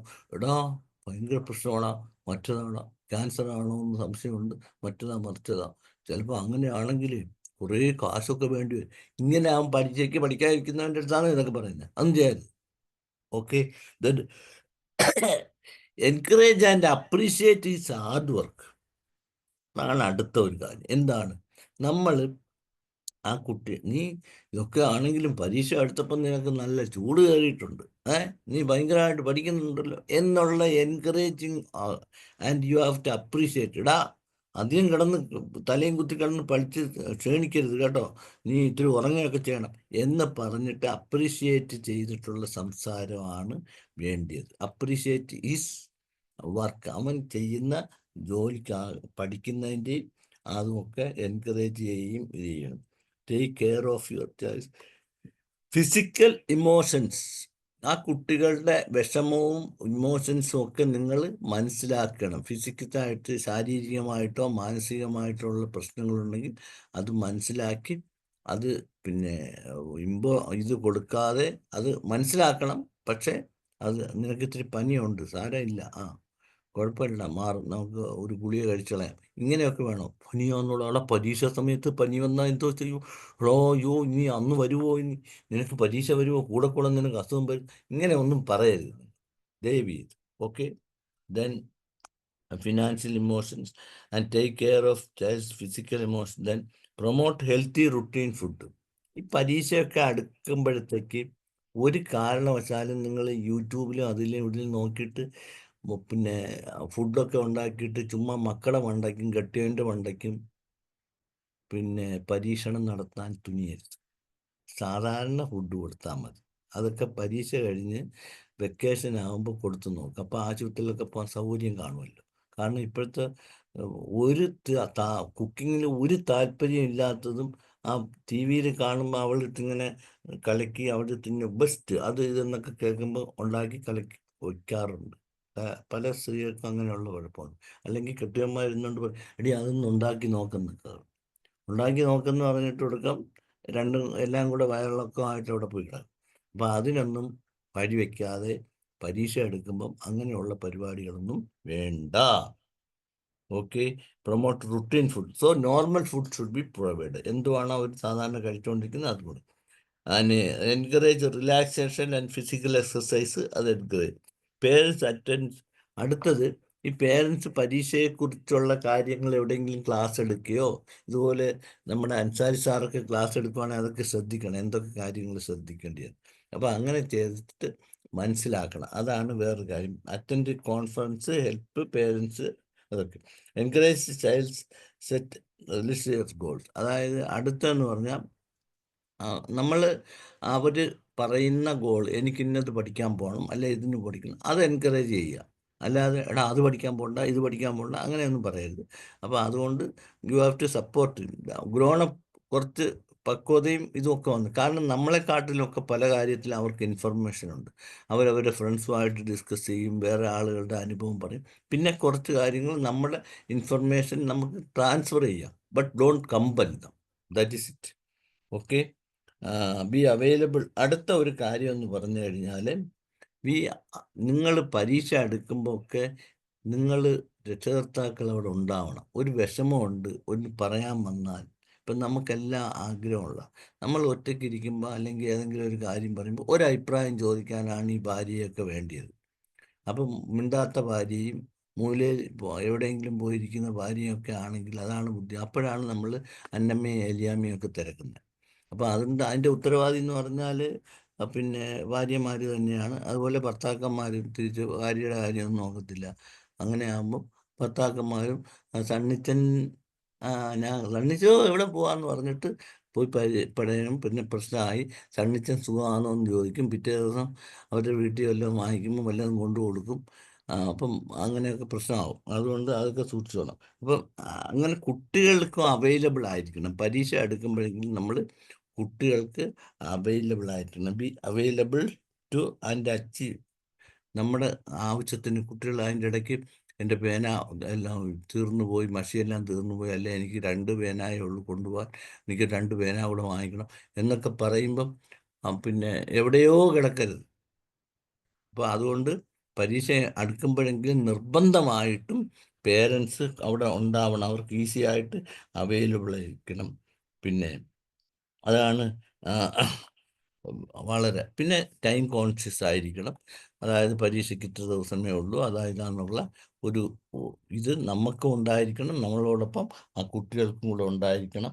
അടുത്തത് കമ്പാരിസൺ. അതാണ്ട് അപ്പുറത്തെ ചെറുക്കൻ പിന്നെ എത്ര മണിക്കൂറായിരുന്നു പഠിക്കുന്നതെന്നറിയാമോ? അതാണ്ട് ആ ടെറസിൻ്റെ മണ്ടയ്ക്ക് ഇരുന്ന് പഠിക്കുന്നു, അവിടെ ഇരുന്ന് പഠിക്കുന്നു, ഇവിടെ ഇരുന്ന്. നീ എന്തോ ചെയ്യുവാളാ, നീ ഇങ്ങനെ പഠിച്ചാൽ മതിയോ?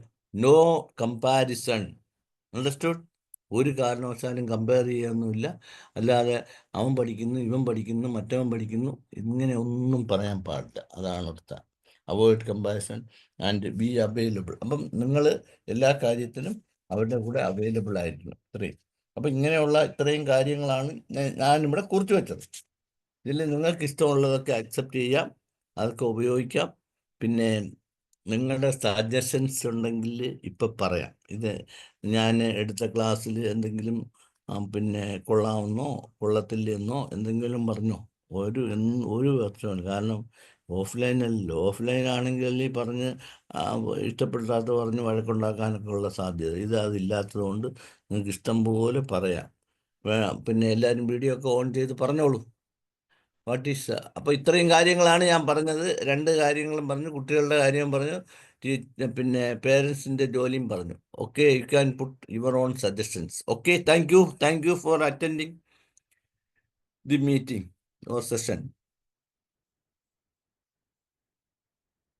അനക്കല്ലേ, എല്ലാവരും ഉറങ്ങിയായിരിക്കും. കൊള്ളാം. സാറേ, നല്ല സെഷൻ. ഒരു കുട്ടിക്ക് പരീക്ഷാ പേടി ഒഴിവാക്കാനും പരീക്ഷനെ വളരെ സന്തോഷപ്രദമായി നേരിടാനും പഠിച്ചത് റീകളക്ട് ചെയ്തിട്ട് എങ്ങനെ മനസ്സമാധാനത്തോടെ പരീക്ഷ എഴുതാനുള്ള ട്രയലുകള്, എക്സാം ഓറിയന്റഡ് ആയിട്ട് 1 hour 2 hour self preparatory questions തയ്യാറാക്കി ആരും ശല്യം ചേർന്ന് എഴുതി വെച്ചോ പറഞ്ഞു വെച്ചോ സ്വസ്ഥമായിട്ട് എഴുതാനിരിക്കുമ്പോൾ എക്സാം പേടി എന്നുള്ളത് ഒരുപാട് അകലെ നിൽക്കും. അഥവാ എഴുതാൻ കിട്ടില്ലെങ്കിലും ആലോചിച്ച് എഴുതാനുള്ള മനസ്സമാധാനം സ്വതസിദ്ധമായിട്ട് ആ കുട്ടിയുടെ കൈ ഉള്ളിൽ നിന്ന് വരും. ഞാൻ ഡിപ്പാർട്ട്മെന്റ് ടെസ്റ്റ് എഴുതുമ്പോൾ 2-4 ദിവസം ട്രയൽ ചെയ്തിട്ടാണ് ഞാൻ പോയത്. അതുകൊണ്ട് അപ്പോൾ എല്ലാവരും സ്ട്രെസ്ഫുള്ളായി നമുക്ക് മനസ്സമാനത്തോടെ എഴുതാൻ പറ്റിയത് അതാണ്. കാരണം ഇത് ഇൻഡെക്സ് നോക്കാനോ ഒന്നും ചിലത് ബുക്ക് ചിലത് ബുക്ക് വെച്ച് എഴുതാൻ പറ്റില്ല. അപ്പൊ ഇതൊക്കെ നിങ്ങളവിടെ ഞാൻ വരുമ്പോ ടി വി ഒക്കെ കാണുമല്ലോ അല്ലയോ? ഉം. അതുപോലെ ഈ പഠിക്കാതിരിക്കും ശല്യം ചെയ്യണം. അതുപോലെ പഠിക്കും, അല്ലെങ്കിൽ എനിക്ക് പറ്റിയ പോലെ, എനിക്ക് തോന്നിയ പോലെ പഠിപ്പിക്കും. ശല്യം ചെയ്യണ സാധനങ്ങൾ ടിവിയോ മാഗസിനോ മൊബൈലോ മറ്റു ചിത്രങ്ങളൊക്കെ മാറ്റി വെക്കുക. അതൊക്കെ നമ്മള് പണ്ടേ ചെയ്തിരുന്നതാ. ഇപ്പൊ ശല്യം കൂടുതലാണ്. അപ്പൊ സ്ഥലം കുറവാണ്. അപ്പുറത്ത് ഇപ്പുറത്തൊക്കെ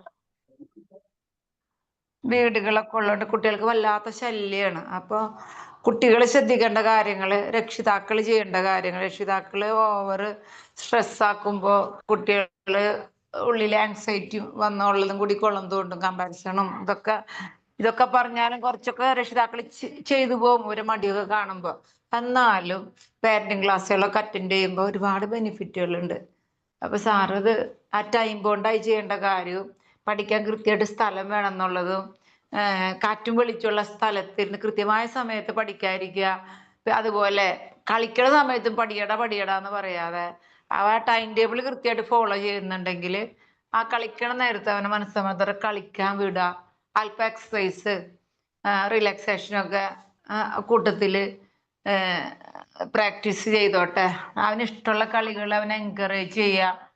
അതുപോലെ അൺഹെൽത്തി ഫുഡൊക്കെ കഴിയുന്നത് ഒഴിവാക്കി കഴിഞ്ഞാല് കുറെയൊക്കെ ഈ ഹെൽത്ത് ഇഷ്യൂസ് പ്രോബ്ലംസ് ഒക്കെ എക്സാമിന്റെ നേരത്ത് ഒഴിവാക്കാൻ പറ്റും.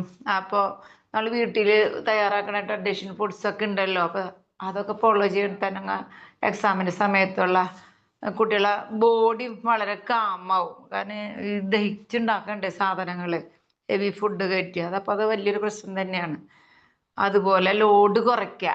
ഘട്ടം ഘട്ടമായിട്ട് പഠിക്കാനുള്ള ഒരു ഫ്രണ്ട്ലി മൂഡില് പാരന്റ് നിൽക്കുകയാണെങ്കിൽ I am here, I always ready to help you എന്നുള്ളൊരു മൂഡ് ക്രിയേറ്റ് ചെയ്യുകയാണെങ്കിൽ അവന് വന്ന് ചോദിക്കാനും ഒരു സമാധാനം ഉണ്ടാവും. കാര്യങ്ങൾ തുറന്ന് ചർച്ച ചെയ്യുകയും ചെയ്യും. അപ്പൊ കുറേ കാര്യങ്ങൾ സാറ് വളരെ രസകരമായിട്ട് അടുക്കും ചുറ്റോടി പറഞ്ഞു. നല്ലൊരു class. Thank you sir. And thank you sir. Thank U. ആവശ്യം കഴിഞ്ഞാണ് വിവരങ്ങളൊക്കെ മനസ്സിലായത്.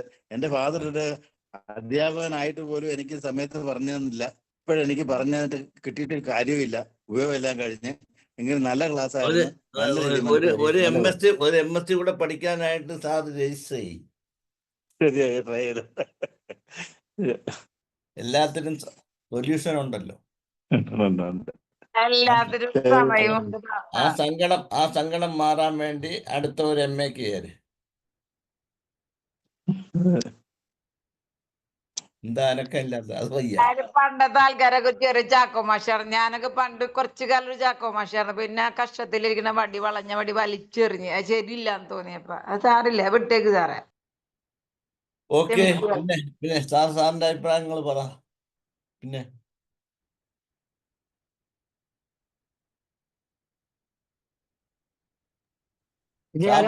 കേട്ടോ ഇല്ലയോ? കേട്ട് ഞാൻ മുഴുവൻ കേൾക്കുന്നുണ്ട്. ഞാൻ ഗ്ലോബൽ വില്ലേജിലാ. റോയ് സാർ ഇങ്ങനെ എത്തി നോക്കുന്നുണ്ട്. പറ സാറേ, അല്ല നോക്ക പറ സാറേ. അൻസാരി സാറിന്റെ ക്ലാസ് എന്ന് പറഞ്ഞാല് അനുഭവത്തിലൂടെ പഠിച്ച കാര്യങ്ങൾ മറ്റൊരാളോട് ഷെയർ ചെയ്യുന്നത് പോലെയാണ് സാറിന്റെ പ്രസന്റേഷൻ. അപ്പൊ ഇതൊക്കെ ശരിക്കും നമുക്ക് ഇത് ഇൻവോൾവ് ചെയ്യാൻ പറ്റും. അത് അല്ലെങ്കിൽ എന്നാന്ന് പറഞ്ഞാൽ ഏതോ ചില ഉപദേശങ്ങൾ എങ്ങാട്ടെന്നൊക്കെ പഠിച്ചു വെച്ചേച്ച് നമുക്ക് ഉപദേശം തരുന്ന പോലെയാണ് സാധാരണ ഇങ്ങനെയുള്ള കാര്യങ്ങൾ ക്ലാസ് വരുന്നത്. അൻസാരി സാറിന്റെ ക്ലാസ് അതങ്ങനെയല്ല. സ്വന്തം അനുഭവത്തിൽ നിന്ന് മനസ്സിലാക്കിയതും അത് എൻജോയ് ചെയ്തതായ കാര്യങ്ങൾ മറ്റൊരാളോട് ഷെയർ ചെയ്യുന്നത് പോലെ അത് വളരെ വാല്യുബിൾ ആയിട്ടുള്ള ഒരു സെഷനായിട്ട് എനിക്ക് തോന്നി. Thank you sir. ഓക്കെ, ഇനി ആരെങ്കിലും ഉണ്ടോ പറയാൻ? സർ ഞാൻ പറഞ്ഞോട്ടെ? ഓക്കെ, പറഞ്ഞോളൂ. സാറ് വളരെ ഈ തൻ്റെ ഇടത്തോടെ ക്ലാസ് എടുക്കുന്ന ഒരാളാണ്. എനിക്ക് ആ ക്ലാസ് ഭയങ്കര ഇഷ്ടമാണ്. കാരണം സാറ് അതോറിറ്റേറ്റീവ് ആയിട്ട് ഇപ്പോൾ ഒരു കാര്യം റെഫർ ചെയ്യൊന്നും വേണ്ട, സാറ് എക്സ്പീരിയൻസ് ചെയ്യുന്നതാണ് സംസാരിക്കുന്നത്. അത് പറഞ്ഞ പോയിന്റ്സ് എല്ലാം ശരിയാണ് സാർ. പക്ഷെ ഇപ്പോഴത്തെ ഈ പുതിയ തലമുറ എന്ന് പറഞ്ഞാലുണ്ടല്ലോ സാർ, ഈ ചെകുത്താന്റെ സന്തതികൾ പോലെയുള്ള ഒരു പിള്ളേരാണ്. എന്ന് പറഞ്ഞാൽ ഈ അവർക്ക് അച്ചടക്കവും കാര്യങ്ങളും ഈ അനുസരണയും പേരൻസിനെ വാക്കുകളെ വില വെക്കലോ അങ്ങനെ ഇല്ലാത്ത വലിയ കൂട്ടം പിള്ളേരുണ്ട് ഇപ്പോൾ. അപ്പോൾ അത് എനിക്ക് ഒരു അഭിപ്രായത്തിൽ ഈ ഒരു പ്രാർത്ഥനയൊക്കെ നല്ലതാ.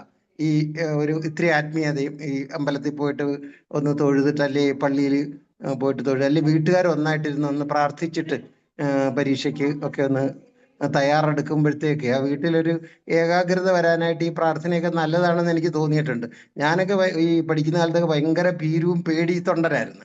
അപ്പോൾ ഈ സാധാരണ ഈ ഒന്ന് വിഷ് ചെയ്ത് പോവുകയുള്ള അമ്പലത്തിന്റെ മുന്നിൽ കൂടി. പക്ഷെ ഈ പരീക്ഷ എടുത്തു കഴിഞ്ഞാൽ അങ്ങ് ഭയങ്കര ഭക്തി പാരവശ്യം കാണിക്കുകയും ഒക്കെ അങ്ങോട്ട് ചെയ്യുമായിരുന്നു. അപ്പം അത് എന്നെ വളരെ സഹായിച്ചിട്ടുണ്ട്. കാരണം ഈ പേടിച്ച് ദൈവം സഹായിക്കും എന്നൊക്കെ അങ്ങോട്ട് വിശ്വസിച്ച് ഉറച്ച് അങ്ങോട്ട് പോകുമ്പോഴും ഒക്കെ. അപ്പൊ അമ്മയും ഒക്കെ, അച്ഛനൊന്നും മൈൻഡ് ചെയ്യില്ല, അമ്മയൊക്കെ പറയായിരുന്നു അത് നന്നായിട്ട് പ്രാർത്ഥിച്ചിട്ട് എന്നൊക്കെ പറഞ്ഞിട്ട് വിടുമ്പോഴത്തേക്ക് നമുക്കതൊരു വലിയൊരു ആത്മവിശ്വാസമായിരുന്നു. ഇപ്പൊ ഈ പുതിയ പിള്ളേർക്ക് അതൊക്കെ ഉണ്ടോയെന്ന് എനിക്ക് അത്ര നിശ്ചയമില്ല. എങ്കിൽ ഈ ഒരു ഭക്തിയുടെ അന്തരീക്ഷം ഈ പിള്ളേരെ ഈ ഡിസ്ട്രാക്ഷനിൽ നിന്ന് ഒഴിവാക്കാനും ഏകാഗ്രത നിൽക്കാൻ. പക്ഷെ ഇതിനേക്കാളും പ്രധാനപ്പെട്ട ഒരു കാര്യം, ഈ പ്രണയത്തിലൊക്കെ വീണു പോകുന്നുണ്ട്. ഇപ്പൊ 5ാം ക്ലാസ് മുതലേ പ്രേമമാണ്.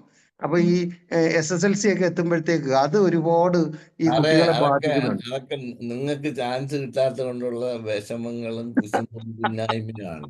അതാണ് അതിന്റെ സത്യം. അതുകൊണ്ട് കേട്ടാ, അതുകൊണ്ട് അത് അവന്മാർക്ക് ചാൻസ് ഇപ്പം, പക്ഷെ നിങ്ങൾക്കുണ്ടായിരുന്ന പല ചാൻസുകൾ ഇപ്പൊ ഇല്ല. ഇപ്പൊ എങ്ങോട്ട് തിരിഞ്ഞാലും ഈ വീഡിയോ ക്യാമറയും കാരണം പോയി എടുത്തു കൊടുക്കാൻ ഒക്കത്തില്ല, അങ്ങോട്ട് പോയി നോക്കാൻ ഒക്കത്തില്ല, എല്ലാരും കണ്ടു പറയും, നാട് തൊട്ട് കാണും.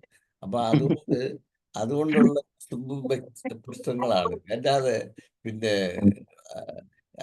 അതുകൊണ്ട് ലെറ്റ് ഇറ്റ് ബി. നമുക്ക് കുറെ സൗകര്യങ്ങൾ ഉണ്ടായിരുന്നു, അവർക്ക് കുറെ സൗകര്യങ്ങൾ കൂടി. പക്ഷെ വേറെ ഭയങ്കര റെസ്ട്രിക്ഷൻ. ആ കോളേജിൽ പോലും ഞാൻ പോയ സർവ്വ കോളേജിലും ക്ലാസ് എടുക്കാൻ പോയി എല്ലായിടത്തും ആ വഴിയിൽ ക്യാമറ, ക്ലാസ് റൂമിൽ ക്യാമറ, ടോയ്ലറ്റിൽ മാത്രമേ ഉള്ളൂ ക്യാമറ ഇല്ലാത്തത്.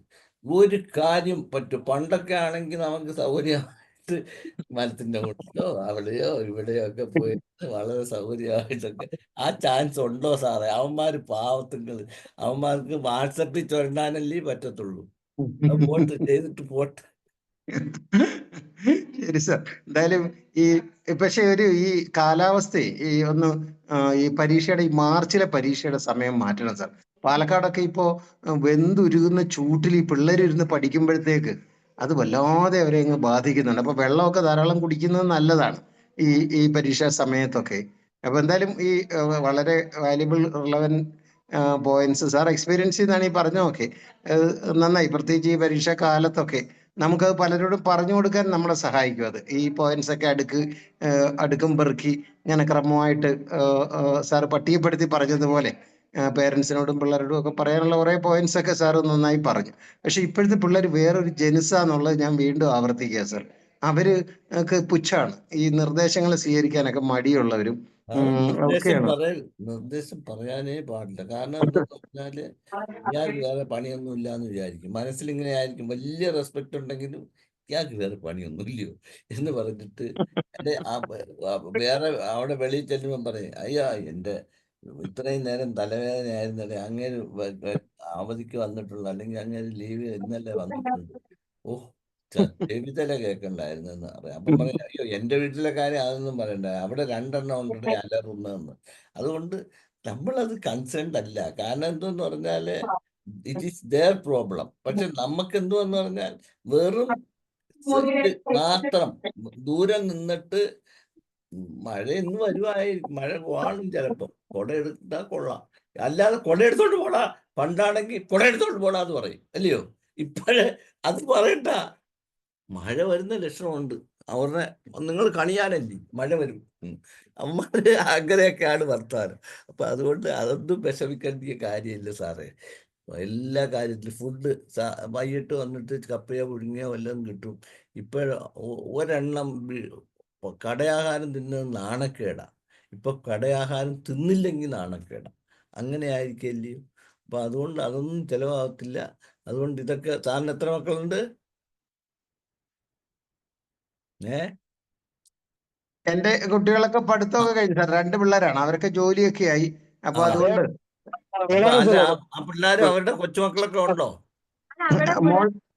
മോൾക്ക് ആ, ഒരു കൊച്ചുകുട്ടിയുണ്ട്. കാര്യം അതിപ്പം പറഞ്ഞേക്കാം, ആസ് എ ഗ്രാൻഡ് പേരന്റ് മിണ്ടാതെ വായും വെച്ചോണ്ടിരുന്നോണം, അല്ലെങ്കിൽ ഏതെങ്കിലും വൃദ്ധസദനമൊക്കെ നോക്കി വെച്ചോണം.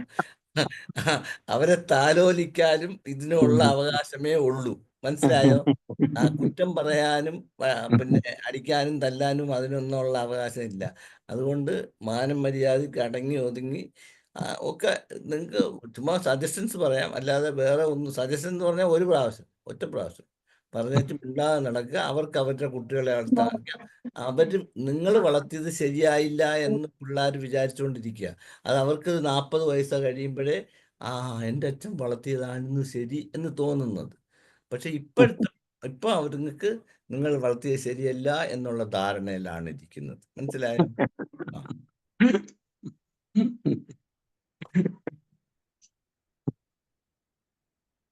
പിന്നെ യെസ്, ഇനി ആർക്കെങ്കിലും എന്തെങ്കിലും ഉണ്ടെങ്കിൽ പറയാം, എന്നെ അല്ലേ പറയാൻ പറ്റൂ.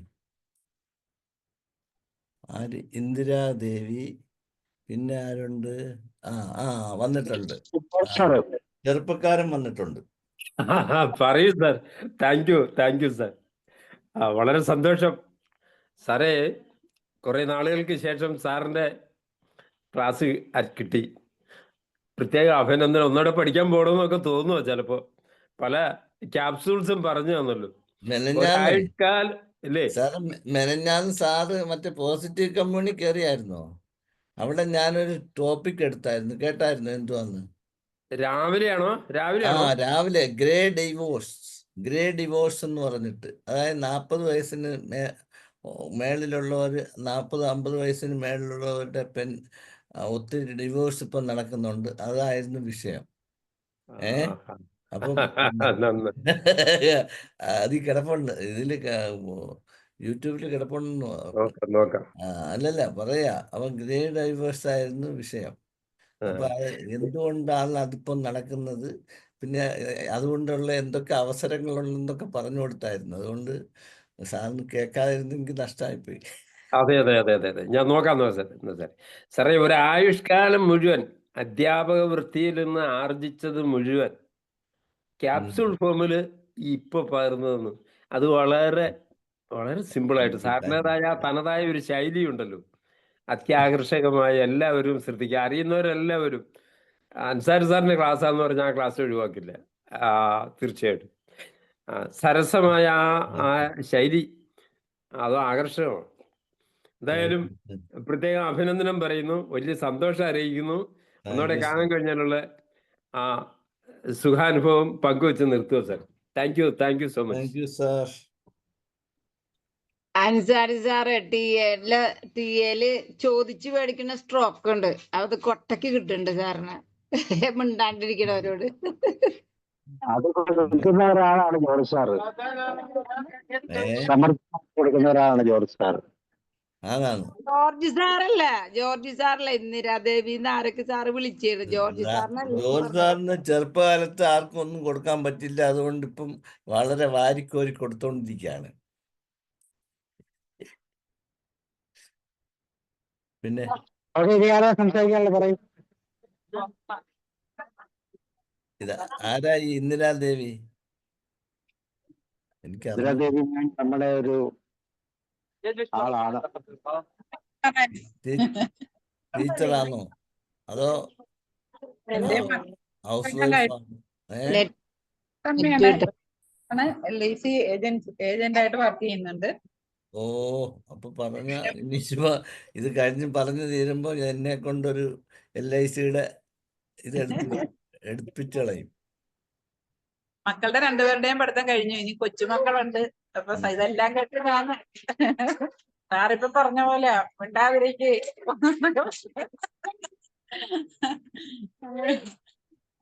കുഞ്ഞുങ്ങൾക്ക് വേണ്ടുന്ന കാര്യങ്ങളൊക്കെ കേൾക്കുമ്പോഴത്തേക്കും നമുക്ക് സന്തോഷമാണ്. ഇതൊക്കെ നമ്മുടെ മക്കളുടെ സമയത്തും ഒക്കെ ഇത് കേൾക്കേണ്ടതായിരുന്നു എന്നുള്ള ഒരു ചിന്തയാണ്. അതല്ലയോ ഗോപകുമാർ സാറിന്റെ സങ്കടം. ഗോപകുമാർ സാർ പോയോ? ഓക്കെ. സാർ ടീച്ചർ മാഡത്തിന്റെ സ്ഥലം എവിടെ? ആലപ്പുഴ ചേർത്തല അല്ലെ? ഓ, അത് ശരി. ബാക്കി പറഞ്ഞോ. Does anybody else? അരിസുധ. അതാരാ അരിസുധ? ഹരി നമ്മുടെ ഒരു സുഹൃത്താണ് അദ്ദേഹം. ഹലോ. പറഞ്ഞോളൂ. സാറേ നമസ്കാരം. എൻ്റെ പേര് ഹരികൃഷ്ണൻ എന്നാണ്. സുധ അമ്മയുടെ പേരാണ്. ഒരു സ്റ്റുഡന്റും ആണ്. ഒരു കോമ്പറ്റേറ്റീവ് എക്സാമിന് വേണ്ടി പ്രിപ്പയർ ചെയ്യുന്നുണ്ട്. എന്തോത്തിന് വേണ്ടി? ഒരു എക്സാമിന് വേണ്ടി പ്രിപ്പയർ ചെയ്യുന്നുണ്ട്. അല്ല, ഒരു എക്സാം എന്ന് പറഞ്ഞാൽ പിന്നെ അക്കാഡമിക് ആണോ അതോ PSC എക്സാമിനേഷൻ ആണോ? UPSC സാറേ. UPSC. പിന്നെ സാബു സാറിനെ എനിക്ക് പരിചയപ്പെടാൻ പറ്റിയത് എൻ്റെ ജീവിതത്തിൽ വലിയൊരു ഭാഗ്യമാണ്. ഒരു മൈൽ സ്റ്റോൺ ആയിരുന്നു. അങ്ങനെ എനിക്കും തോന്നിയിട്ടുണ്ട്. Thank you sir. ഒരു കോവിഡ് സമയത്ത് സാർ ഒരുപാട് ഹെൽപ്ഫുൾ ആണ് എല്ലാവർക്കും. എനിക്ക് thank you so much. Okay, അപ്പൊ എല്ലാവരും പറഞ്ഞു കഴിഞ്ഞു അല്ലേ? ഓക്കെ. നല്ല ക്ലാസ് ആയിരുന്നു. ഞാനൊരു യാത്രയിലായി പോയി. നല്ല ക്ലാസ് ആയിരുന്നു. യൂസ്ഫുൾ ആണ്. ഒരുപാട് മോറൽസ് ഉള്ള ക്ലാസ് ആണ്. Thank you so much. Thank you. Okay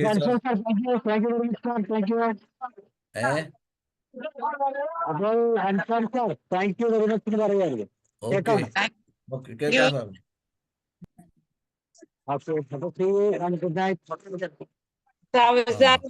എവിടെയാണ്? സൂക്കിലാണോ? അല്ല, ഞാൻ ഗ്ലോബൽ വില്ലേജിലാണ്. Global village. പൗരാണിക സ്റ്റൈൽ. അതെ. ശരി. ഓക്കെ. നല്ല ക്ലാസ്സല്ലേ? ഇതൊക്കെ ആവതുള്ളപ്പോഴേ പോയി കാണാനും വരാനും ഒക്കെ വെക്കും. അല്ലാതെ എല്ലാം കഴിഞ്ഞിട്ട് അവസാനം പോയി കാണാന്ന് പറഞ്ഞാൽ നടക്കത്തില്ല കേട്ടോ. അതുകൊണ്ട് പിന്നെ നസീമ പിന്നെ എന്നും ടൂറിലാന്നല്ലോ. എന്നും മക്കളെ അങ്ങും ഇങ്ങും ഒക്കെ കൊണ്ടുവിട്ടിരിക്കുന്നോണ്ട് അവര് വിളിക്കും. രാജ്യം കാണാത്തൊരു മനുഷ്യർ ഇത്ര രാജ്യം കണ്ടൂര് നമ്മളെ പോസ്റ്റ് കമ്മ്യൂണിലില്ല. പിന്നെ അടുത്ത് സാബു സാറായിരിക്കും. അത് ഞാൻ കാണാൻ വേണ്ടി ഇങ്ങനെ നടന്നു പോയത്. മൗണ്ട് അബു പോകണമെന്നുണ്ട് സാറേ, പറ്റിയിട്ടില്ല. എവിടെ? മൗണ്ട് അബു. അപ്പോ അത് പോവാം. ആ ജോബി സാറിനെ പിടിച്ചോ. എല്ലാ വർഷവും പോവാൻ പറ്റും. അതെ, നമ്മളെ ബ്രഹ്മകുമാരിസ് പോവാറുണ്ട്. എന്തുകൊണ്ട് അവരെ ഗ്രൂപ്പ് ബ്രഹ്മകുമാരീസ്.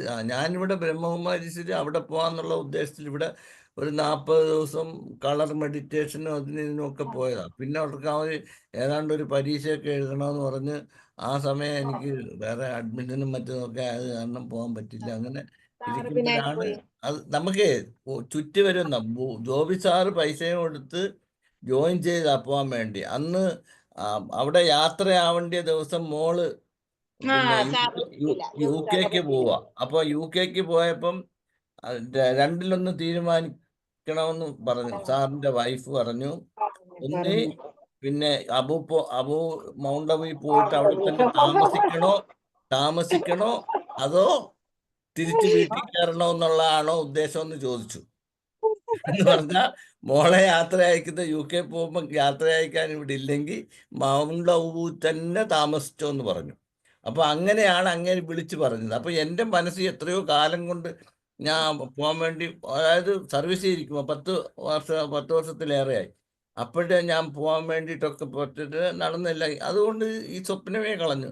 അപ്പൊ സാറ് ചോദിച്ചു, എന്താ പറയുക അൻസാരി ഇങ്ങനെ താല്പര്യമുണ്ടോ, വേണമെങ്കിൽ എൻ്റെ സീറ്റ് ഉണ്ടെന്ന്. അങ്ങനെ ഞാൻ ഉടനെ ചാടി വീണില്ലേ. അങ്ങനെ പോയതാണ്. ഇപ്പൊ ഈ വർഷം പിന്നെ സാറ് പോയി. എനിക്ക് പോണം. അതുപോലെ വഴി വെക്കൂ. നല്ല രസമാണെന്ന് പറഞ്ഞാൽ കുറെ പാവത്തുങ്ങൾ വളരെ ഭവ്യതയോടെ ഭയഭക്തിയോടെ നടക്കുന്നു. അങ്ങനെയൊക്കെ കറങ്ങി അങ്ങനെ വന്നു. എന്റെ ഫ്രണ്ട് പോയി കണ്ട് പറഞ്ഞു. Thank you sir. Okay, thank U എല്ലാവർക്കും നന്ദി. സാബു സാറിന് പ്രത്യേകം നന്ദി. Okay sir, thank U. അപ്പോൾ നമുക്ക് വൈൻഡപ്പ് ചെയ്യാം. അപ്പൊ അടുത്ത വ്യാഴാഴ്ച ഇന്നലെ നസീമമ്മയുടെ ഇന്നലത്തെ ക്ലാസ് കൊള്ളായിരുന്നോ ഇതിന്റെ? നല്ല ക്ലാസ് ആയിരുന്നു സാറ്, നല്ല ക്ലാസ് ആയിരുന്നു. നല്ല ചർച്ച വന്നില്ല, എത്ര നേരം ചർച്ച ഉണ്ടായത്.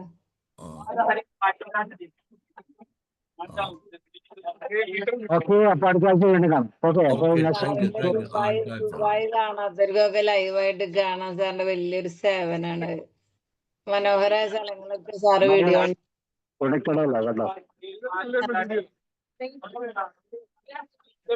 സാറേ, സാറിന്റെ കോണ്ടാക്ട് നമ്പർ ഉണ്ടോ സാബു സാറേ? വാട്സപ്പിലിടാം. Okay thank you. മതിയല്ലോ. സാറിന് കൊറേ വാട്സപ്പ് ഫ്രണ്ട്സ് ഉണ്ടാവുമല്ലോ സാബു സാറ്, സാറെ സ്വീകരിക്കാത്തോണ്ട് വന്നത്. ഇഷ്ടംപോലെ ആൾക്കാരുണ്ട്.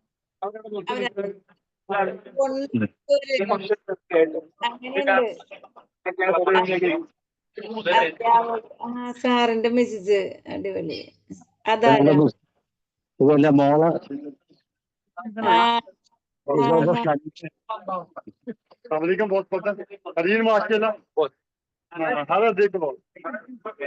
അപ്പൊ